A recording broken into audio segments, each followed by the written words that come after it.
Hi, girls. Good morning. My sincere prayers and blessings to all of you. Just pray for yourselves, your loved ones, and uh, wish that God may have mercy on us. Pray for yourselves, your loved ones, your family members, and especially those who are battling their lives in this time of pandemic. Prayer is the only medium through which we can connect with God, and surely God will answer our prayers. And we are also missing to see your smiling faces. So just pray and hope for the best. So, coming back to the topics, in our previous video, we have seen about, in our second part, we have seen about the cultivation, how the field is being prepared. The preparation of soil we have seen before the cultivation of crops, how the soil is being prepared. What were the methods which were used to prepare the soil? Next was the selection and sowing of the seeds. The seeds were selected and then they were sown. It's not that key. Any seeds were thrown like that. There were selected seeds so that they can yield good crops. Next was the manures, कि किस type के जो manures है, खाद किस तरह की डाली जाए क्रॉप्स में. There were two types of nutrients which has to be there in the soil manure में. There were macronutrients and there were micronutrients. Macronutrients are the nutrients which were used in large amount, and micro means small. They are used in small quantities. So all these topics we have seen in our previous video, and today we'll be reading about the methods of cultivation.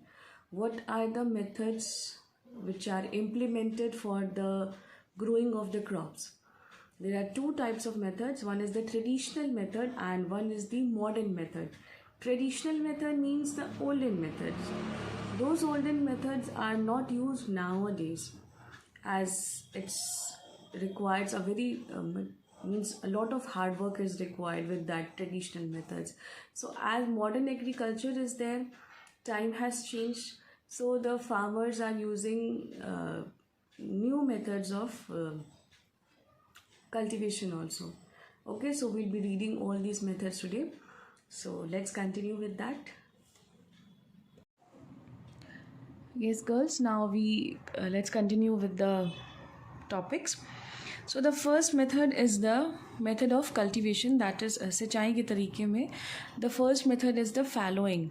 This fallowing method, it's an olden method. In this method, the land is left like that, so that the land may replenish, means अपने जो इसके जो lost nutrients थे, जो भी land के जब का एग्रीकल्चर होता है, जब भी उसकी इसमें जब खेती करी जाती है किसी लैंड पे, तो उसके जो न्यूट्रिएंट्स होते हैं they are being absorb.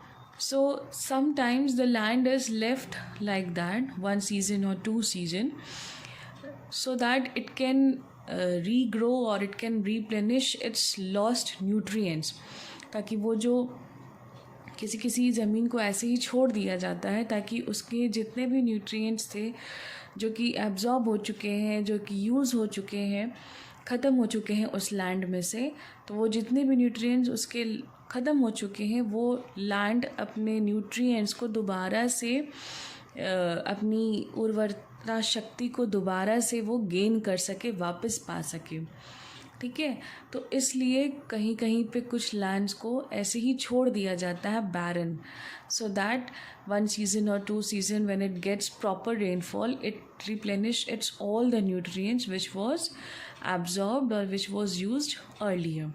So it's a fallowing, means इसमें कोई कुछ भी खेती नहीं होती, कुछ नहीं किया जाता है, बस सिंपली लैंड को एज इट इज़ छोड़ दिया जाता है to replenish its replenish its old nutrients or the lost nutrients which was used earlier.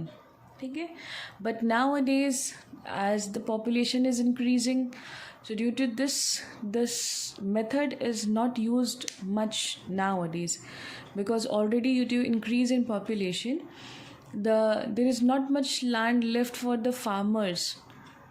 So there is not much land left for the farmers, so this method is not used now. क्योंकि अगर किसानों के पास इतनी ज़्यादा ज़मीन तो होती नहीं है, जितनी भी होती है उसमें वो अपना खेती बाड़ी करते हैं. तो अगर वो किसी ज़मीन को अगर छोड़ देंगे for replenishing the lost nutrients, then where they will do the agriculture. So this method is not used much nowadays. Now next method is crop rotation.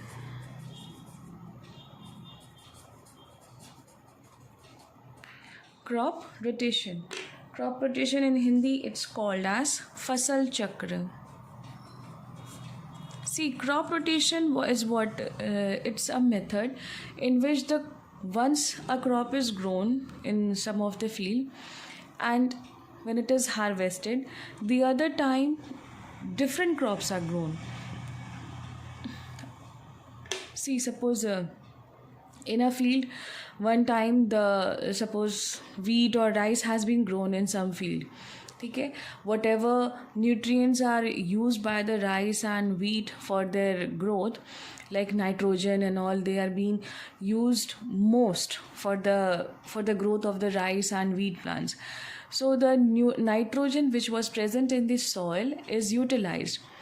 So the other time after the harvesting of wheat or rice, the other time when the other crops are grown, like peas and all, like some plants which fix the nitrogen in that soil. कहना मतलब ये है कि जैसे कि अगर एक ज़मीन है खेती की, अगर उसमें सपोज़ कि अगर ये कोई ज़मीन है तो इसमें सबसे पहले वीट और राइस ग्रो कर दिया गया. ठीक है, किसी टाइम पे वीट या किसी टाइम पे राइस अगर ग्रो कर दिया गया है, तो नेक्स्ट टाइम पे उसमें इसी फील्ड में जब वीट और राइस को हार्वेस्ट कर चुके होते हैं, यानी कि कटाई उनकी हो चुकी रहती है, तो नेक्स्ट टाइम पे ऐसी फसलें ग्रो करी जाती हैं जो कि उसके न्यूट्रिएंट्स को, जो कि पहले वाले क्रॉप्स ने यूज़ कर लिए थे, उन क्रॉप्स के द्वारा यूटिलाइज़ किए हुए न्यूट्रिएंट्स को दोबारा से फिक्स करने का काम कर. जैसे कि वीट और राइस में सबसे ज़्यादा नाइट्रोजन का यूज़ होता है. ठीक है, नाइट्रोजन इज़ यूज्ड इनडायरेक्टली और directly by the plants. So the nutrients, the nitrogen which was present in this soil, in this field, that is totally utilized. So next time पे ऐसे plants को grow किए जाते हैं जो कि nitrogen को इस soil में fix करने का काम करें. और मैंने आपको नाइट्रोजन साइकिल में मैंने आपको बताया था, जब आपको नाइट्रोजन फिक्सेशन वगैरह मैं आपको बता रही थी, नाइट्रोजन स्थिरीकरण, ये सब मैंने आपको जब समझाया था, तो उसमें मैंने आपको बताया था कि leguminous plants. ठीक है, leguminous plants are the type of plants. leguminous plants यानी ऐसे plants होते हैं जो कि special type of bacteria इसमें grow करते हैं. What are the special type of bacteria? This is rhizobium bacteria. ठीक है, Rhizobium bacteria is a special type of bacteria which is grown in this leguminous plants. For example, peas, यानी कि मटर के पौधे. ठीक है, तो in this type of plants this rhizobium bacteria grows and fixes. ये peas को ही leguminous plants कहते हैं. ठीक है, अब ये क्यों कहते हैं ये आप अपने 9th क्लास में पढ़ेंगे. तो पीस के ही मीन्स मटर के पौधों के जड़ों में ही राइजोबियम बैक्टीरिया प्रेजेंट होते हैं and they fix the nitrogen over there. So this type of plants are grown in this field so that they can fix the nitrogen in that soil. तो इसी तरह से हर बार एक फील्ड में एक ही तरह के प्लांट्स को बार बार नहीं सो किया जाता है, because what will happen if same plants are grown in that field again and again, the nutrients which are utilized by that for the growth of those plants, the nutrients will be completely absorbed, और उस soil में फिर कुछ भी nutrients नहीं रह जाएगा. तो इसलिए अदला बदली करके प्लांट्स को एग्रीकल्चर उसमें फसलों को बोया जाता है अदला बदली करके, ताकि जो न्यूट्रिएंट्स एक प्लांट ने एब्जॉर्ब कर लिए हैं तो उसको दूसरा प्लांट उसको फिक्स कर सके. ठीक है, तो that is only known as the crop rotation. जैसे कि आप क्लास में अपने पिछले हो सकता है रोटेट करते होगे, ठीक है ना. तो क्लास में आप जैसे रोटेट करते होगे ना सीट, आगे एक बच्चा दो बच्चे बैठेंगे, फिर आप पीछे जाएंगे, फिर दूसरे बच्चे आगे आएंगे. सेम केस ऐसे ही होता है. फील्ड में भी क्रॉप्स का रोटेशन होता है. एक बार एक क्रॉप्स सो किए बोए जाते हैं, दूसरी बार दूसरे, फिर तीसरी बार हो सकता है पहले वाला हो, फिर दूसरी बार तीसरा. इस तरह से करके different crops are grown in the same field, so that the nutrients can be utilized properly, and the soil is full of nutrients, and it does not this helps to for the soil to maintain their nutrients. Clear? Next is the multiple cropping. Next method of cultivation is the multiple cropping. See, multiple cropping in Hindi it is known as बहुफसल. बहुफसल means बहुत सारी फसल. ठीक है, बहुफसल का मतलब बहुत सारी फसलें, मतलब एक से ज़्यादा फसल एक बार में ग्रो करी जाती हैं. Multiple cropping means in one field two different crops are grown at a time. ठीक है, अभी तक हम लोग जो देख रहे थे तो ये देख रहे थे कि एक बार में एक क्रॉप ग्रो किया जाता है, नेक्स्ट टाइम पे दूसरा क्रॉप ग्रो किया जाता है, तीसरे टाइम पे तीसरा. इस तरह से एक सर्कल बना करके डिफरेंट क्रॉप्स को ऑल्टरनेटिवली ग्रो किया जाता है. But in multiple cropping sometimes what happens कि एक ही फील्ड में दो डिफरेंट क्रॉप्स को ग्रो किया जाता है, and that selection of the crops is should be chosen very wisely, because if this has been done means multiple cropping अगर करी जा रही है तो दो क्रॉप्स जब एक साथ ग्रो किए जा रहे हैं तो it's quite possible that one crop may harm the other crop. So the which crop has to be grown together, this has to be chosen very wisely, क्योंकि ऐसे क्रॉप्स को साथ में ग्रो किया जाता है जो एक दूसरे को बिना हार्म किए अपने अपने न्यूट्रिएंट्स को एब्जॉर्ब करें और वो फिर ग्रो करें. ठीक है, तो मल्टीपल क्रॉपिंग में यही होता है कि दो तरह की फसलें एक साथ ग्रो करी जाती हैं, और इस फार्मर्स जो होते हैं ये चीज़ को बहुत ही अच्छे से सोच समझ करके कौन सी क्रॉप को कौन किसके साथ ग्रो करना है, इसको सोच समझ करके फील्ड में ग्रो करते हैं, ताकि एक का वेस्ट मटेरियल दूसरे के लिए एब्जॉर्बेंट हो सके. मीन्स कि एक क्रॉप का जो भी वेस्ट मटेरियल होगा वो दूसरी क्रॉप को हेल्प करेगा ग्रो करने के लिए. तो इस तरह से both the crops will benefit each other and no harm will be cause to them. Like for example cotton and ground nut, they are being grown together. Ground nut, cotton और ground nut. Cotton तो आप सब जान रहे हैं, cotton को हिंदी में कपास कहते हैं, एंड ग्राउंडनट इज़ मूंगफली. So these two crops are grown together and they benefit each other and no harm is cause to them. And not only these methods are used for the for the soil for the soil to replenish their nutrients. The soil has in the when the farmers are doing the agriculture, they are using the artificial artificial manures or natural manures for the soil to renew their nutrients. Means organic method and inorganic method, both they are using to renew their nutrients. Means for the organic method, they are using the natural fertilizers like composting and all.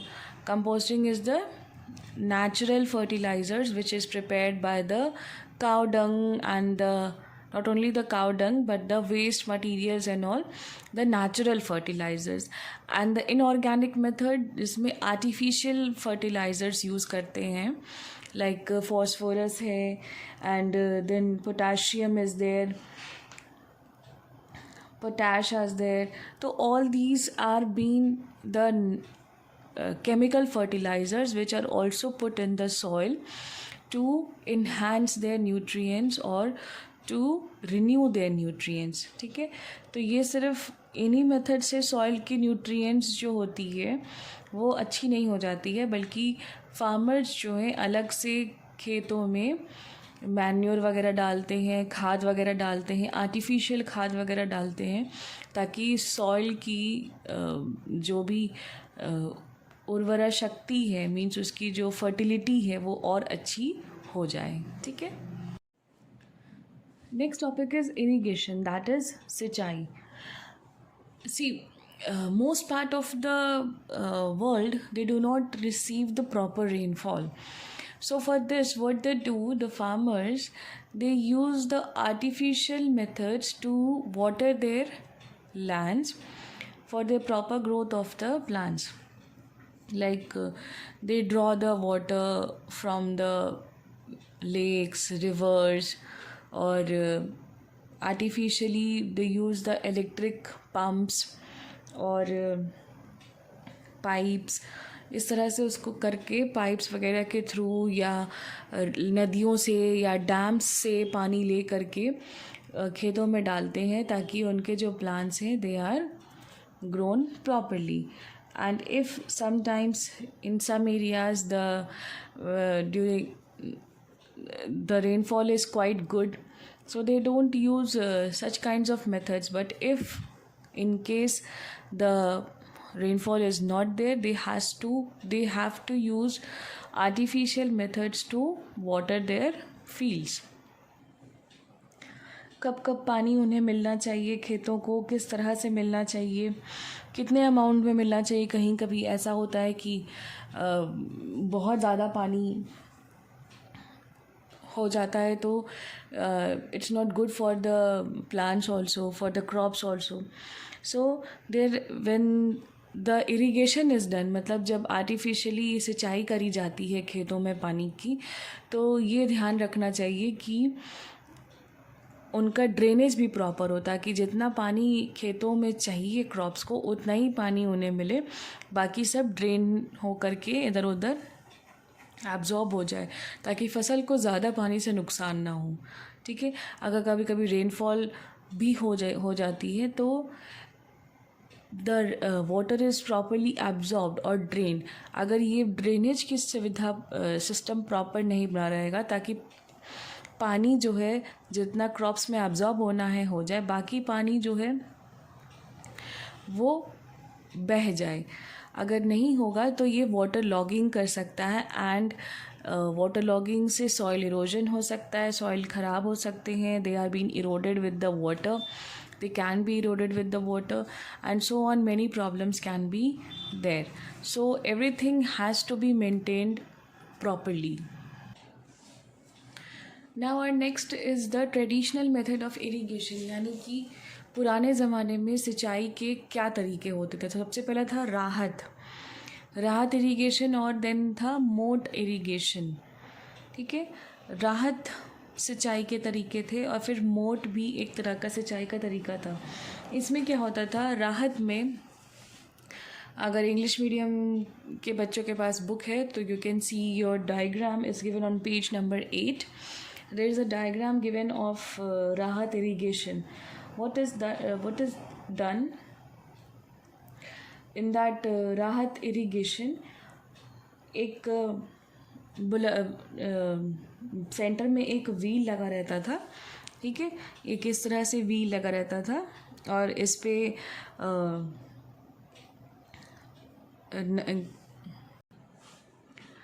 इस तरह से करके बाल्टियाँ या कुछ भी ऐसे कुछ वो बांध देते हैं और यहाँ से जो भी कैनाल हो या कोई भी वाटर का सोर्स हो उसके थ्रू यहाँ पे इसको कनेक्ट कर दिया जाता है एक बुलक्स के साथ, यानी कि एनिमल्स के साथ यहाँ पे उसको बांध दिया जाता है, ठीक है. तो जैसे जैसे एनिमल्स जो हैं वो मूव करते हैं सर्कल में, तो एनिमल्स जब ये मूव करते हैं तो ये जो है पानी का जो ये पुली है ये घूमता जाता है और पानी को ऐसे करके यहाँ से नीचे से करके ऊपर उठाता जाता है और फिर वो एक ट्रेन के थ्रू या कुछ ऐसा रास्ता बना दिया जाता है जिसमें कि जो पानी है वो फिर बह करके फील्ड तक जहाँ पर भी क्रॉप्स ग्रो किए हुए हैं वहाँ पर वो पानी को सप्लाई कर दिया जाता है, ठीक है. If the English medium children are having their book, the picture is given over there, you can see from there. फिर ऐसे ही है, नेक्स्ट इज मोट. मोट में क्या होता है कि वेल्स के वेल होता है, मतलब कुआं होता है, वहाँ पे एक पुली के थ्रू, जैसे कि आपने टीवी वगैरह में देखा होगा कि जनरली कुएं में से जब पानी निकालते हैं तो आदमी लोग पुली की सहायता से, जो पुली होता है उससे खींच करके पानी को उससे बाहर निकालते हैं, ठीक है. तो वहाँ पे उसमें आदमी को तभी भी एफ़र्ट लगाना पड़ता है. अब अगर आदमी है तो वो कुएं से पहले पानी बाहर निकालेगा, उसके बाद उसको डालेगा उसमें खेतों में, तो it's quite a more effort thing is there. So what is done कि उस पुली को एनिमल से बांध दिया जाता है. तो जब एनिमल्स उसको आगे बढ़ते हैं तो वो पानी अपने आप बाहर आ जाता है बाल्टी से या जैसे भी. तो एनिमल्स जब मूव किया तो वो बाल्टी बाहर आ गई कुएं में से और फिर उसको डाल दिया जाता है और एक ड्रेन टाइप का बना दिया जाता है फील्ड तक, ताकि कुएं से फील्ड में पानी डालना आसानी से हो सके. तो ये सारे जो मेथड्स थे ये सब बहुत ही एफर्ट वाले मेथड्स थे and they were used in olden days. तो it was quite not easy method, very much difficult and very much hard work was needed with that. So it was the olden methods. Nowadays these methods are not used. Nowadays new methods are being used. That was the modern methods of irrigation. Now we will see the modern methods of irrigation.